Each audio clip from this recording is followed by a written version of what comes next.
Hello everyone. Welcome back to Psychoanalysis, where childhood traumas meet box office dramas. Today, we will be diving into the world of gaming once again, delving into one of my most favorite series of all time, Dark Souls. Good.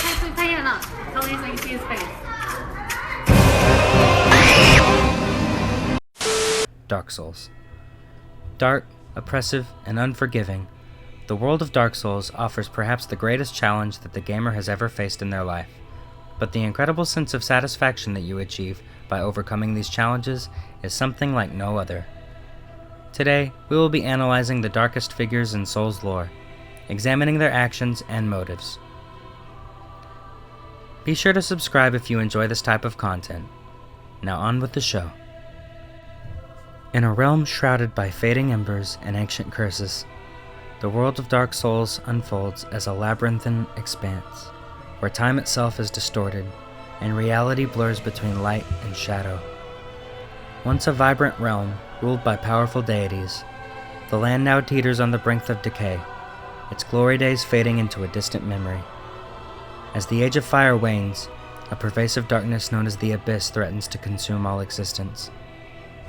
In this realm, individuals traverse desolate landscapes, encountering enigmatic beings and harrowing creatures. Ruined citadels and forgotten tombs dot the horizon, bearing witness to past glories and tragic fates. The inhabitants of this world struggle to maintain their sanity and humanity, navigating a treacherous path between salvation and damnation. Full of fallen and disgraced gods, and all other manner of vile wretches, the land of Lordran has no shortage of unimaginable evil, and in this episode, we will be observing some of its most notable vessels. Once a simple human, Manus' tragic tale begins with the loss of his beloved, triggering a profound grief that resonated deeply within him. This anguish festered and gave birth to the Abyss, a chaotic force that devours light, hope, and sanity. Manus' psychological torment escalated as his humanity warped and contorted, consuming his identity and twisting him into a creature of darkness. His malevolent acts begin with the torment of the land of Ulasil. Driven by his inexorable suffering, Manus unleashed the Abyss upon the unsuspecting kingdom, plunging it into chaos and despair. The residents of Ulasil faced unimaginable horrors as the Abyss devoured their minds and bodies, turning them into grotesque abominations. Manus' influence even extended to corrupting individuals such as the Knight Artorias, a once noble warrior who, in his desperation to halt the Abyss's spread, made a pact with Manus' fragmented soul. This sacrifice, although well-intentioned, led to Artorias' eventual downfall and his descent into darkness. Manus, the father of the Abyss's transformation into a malevolent force and the devastation he wrought upon Ulasil, serve as a chilling reminder of the depths to which even the most tragic figures can fall when consumed by their own inner demons.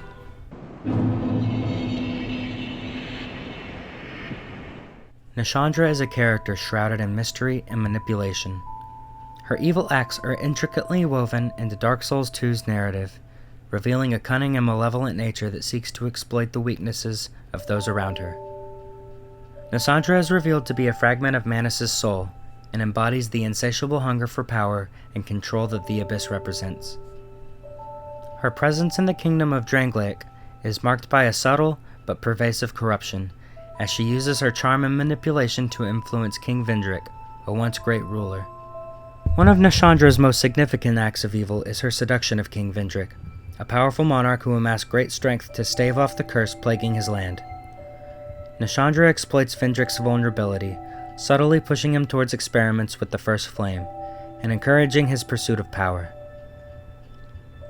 Her influence eventually leads to Vendrick's obsession with the Throne of Want, a source of great power that he seeks to harness.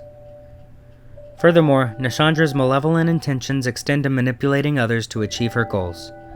She deceives the bearer of the curse, the protagonist of the game, into collecting the powerful crowns of the former monarchs, intending to use their combined might to fulfill her own dark desires.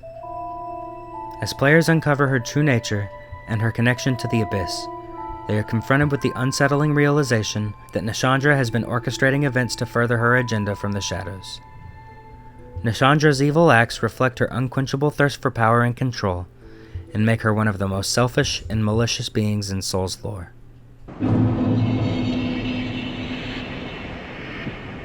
Pontiff Sullivan is a prominent and malevolent figure playing a pivotal role in Dark Souls 3. As the self-proclaimed ruler of Irithyll, his actions and manipulations cast a cold and sinister shadow over the land. Pontiff Sullivan's rule over Irithyll is marked by his tyrannical grip on the city, plunging it into darkness and despair. Under his reign, Irithyll transforms from a once thriving realm into a chilling and eerie domain. Sullivan's oppressive and control showcases his lust for power and his willingness to exploit those under his command.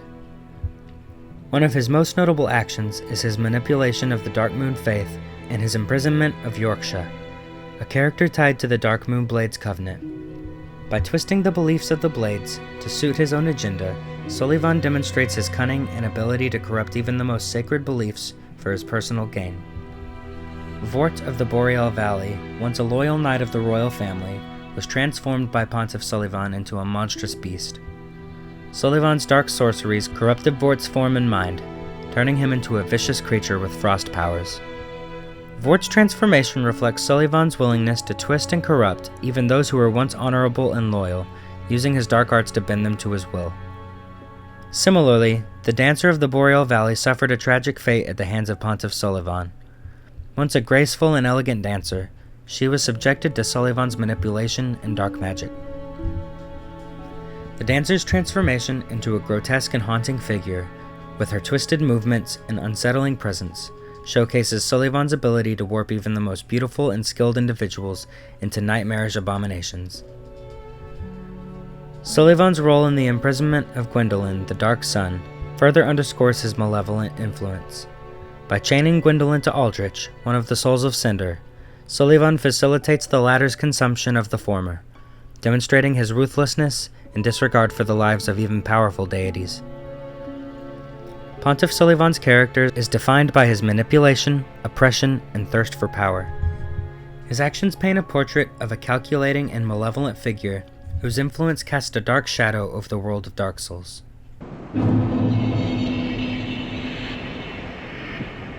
When Aldrich ruminated in the fading of the fire, it inspired visions of a coming age of the deep sea. He knew the path would be arduous, but he had no fear. He would devour the gods himself. Aldrich, Devourer of Gods, is a haunting and grotesque figure whose actions and nature reflect a malevolent and insatiable hunger for power.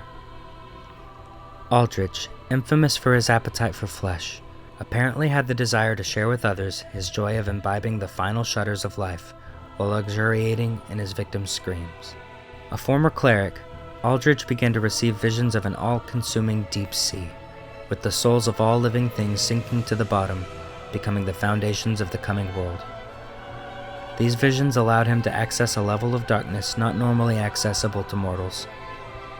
In this darkness, Aldrich developed an insatiable hunger for consuming human flesh, men, women, and children. Power, gained from consuming others, he was chosen as a Lord of Cinder by the Church of White. He was fed an endless string of sacrifices as a reward for this. Eventually, Aldrich's consumption of flesh and souls bloated his body beyond recognition, rendering him a repulsive mound of flesh and bone. Given to him by Pontiff Sullivan, Gwyndolin, the child of Gwyn, the original linker of the flame, was consumed by Aldrich, who subsequently took on a twisted version of their appearance.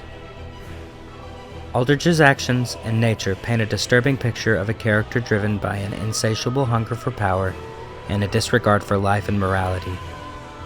His consumption of gods and people and his oppressive rule over the ruined Anor Londo showcase the depths of his depravity. The world of Lordran is full of morally ambiguous characters that could have easily made their way onto this video, such as Seath the Scaleless and Gwyn, Lord of Cinder. But Seath can be somewhat understood, as he was shunned by the dragons, his own kind, because of his physical differences. And Gwyn didn't necessarily have evil intentions, only selfishness and short-sightedness in his prolonging of the Age of Fire. The lore of Dark Souls is incredibly deep and intricate, and I've barely even scratched the surface of it in this episode. I can't tell you how much I love these games and what they've done for me, and I would highly recommend giving them a try. They just might become your new favorite. Thank you for joining me and analyze the darkest souls of Dark Souls. Make sure to like and subscribe if you enjoyed the content, and remember to always be good to yourself and each other. Until next time, friends. Thank you for watching. If you enjoyed this video, please consider subscribing to the Psychoanalysis YouTube channel, and in the future, remember to hit the like button. Also in the past, everyone, have a great day.